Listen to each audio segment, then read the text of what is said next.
Here again at the 2024 Galway Cup. We're in the Galway Cup TV studio, and I've got here on my right hand side Barry McCabe, once of this parish, Barry, when you played for Salthill Devon all your underage football, and you actually played in the Galway Cup on 3 occasions.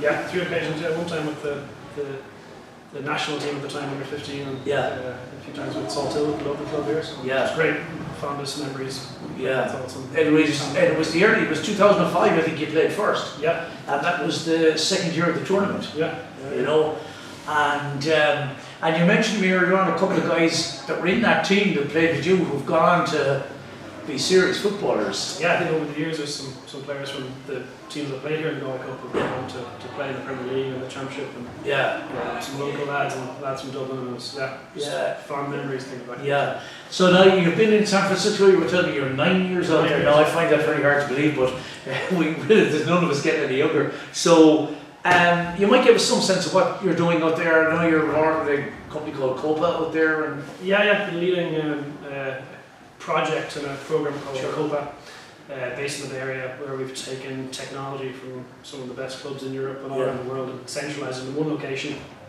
with 2 goals: to create the most amazing player development environment possible, where technology is allowing for gamification and development, and on the other side is to pursue talent identification and take an objective approach to identifying talent, so to give the scouts and recruiters a bit more insight into their decision-making process, and allow us to help identify talent and remove the bias that exists, and remove the economic background or the geographical location of the player, and give everyone the same opportunity. So it's new but a big ambitious project, and it's my combination of playing and my science background that allowed me to. Would that be a process that would be very useful to the college game in the US? Yeah, because they recruit more than anyone. Yeah, there's over 900 colleges in the States that have football teams, men's and women's, so there's so many opportunities for young players. The professional game, top and second tier, is growing every year, so there's more and more opportunities, and the game is growing rapidly. In Northern California alone, there's over 200,000 registered soccer players, so we're at a federation level. Numbers. So it's exciting to be a part of it and seeing the growth the last few years. So we're on this wave before the World Cup in 2026 that's going on in the States. Yeah, that's right. So it's exciting.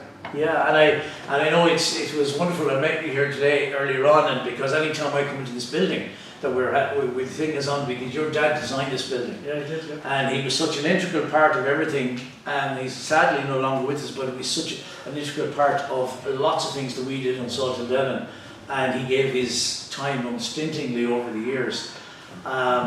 So this is a lasting monument to him, if that's not too morbid a word. Yeah, that's something that brings me a lot of joy, is with yourself and Ollie and all the people who have driven this club for us to build things that last beyond your life, and it's cool coming up here and seeing it used, and thousands of kids running through it. It's brilliant to see that. Yeah, well, it's been fantastic for us here as well, and especially when we go online and we see guys like yourself, Barry, and there's a great photograph on the wall just outside the room here of yourself and Darrell Horgan playing in Irish shirts, and it's wonderful for us to see the Salthill Devon alumni, as it were, doing really well in the world, whether it's on the football field or off the football field.